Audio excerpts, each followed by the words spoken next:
wemuGweru yazviita zvakare. Pane mudzimai aurawa mushure mekunge arohwa nemurume wake. Aingoona mared flags achizvirega zvichibuda out of hand. Welcome back to your channel. Please don't forget to like and subscribe. Pari kunze mudzimai uyu aigara achirohwa nemurume wake kubva kare. At one point akaita nhombo akasvika pakuita miscarriage. So after miscarriage vakaramba vongonetsana kusvika mukadzi aenda kuhama dzake kumukoba 5 ndokwaanga kugara. Then murume kwakufonera mukadzi wake kuti uya kumba titaurirana.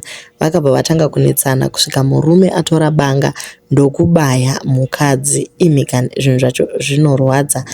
Kwakubuda ndokusiya avhara gedhi ndokutiza. Kwakuzofonera brother yake kuti ndauraya mukadzi.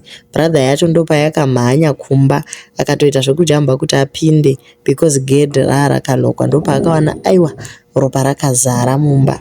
Maiguru vatova chando kare kuzomhanya kumapurisa kunoripota munhu anga atoenda kudhara. Kuri kunzi akatsamwira kuti mukadzi wake akabvisa mimba haina kuita miscarriage, asi ndo nyaya yacho yanetsa yekuti iwe wabvisirei mimba. Saka nyaya dzacho dzakaoma. Unoshaya kuti chii?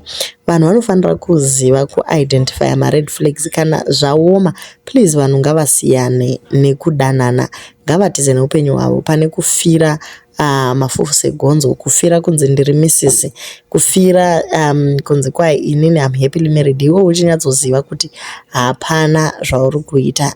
Wedwe vanhu ngavadzize kuzvikoshesa, vakoshese vana vavo, vazvikoshese ivo pachavo, because zvimwe zvekunzi kwai ndiri misisi hazvina zvazvinoshanda.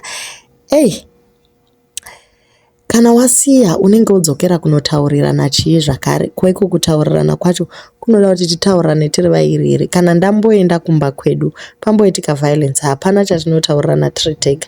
Paifanira kuti pawanikwe vechikuru zvakaoma.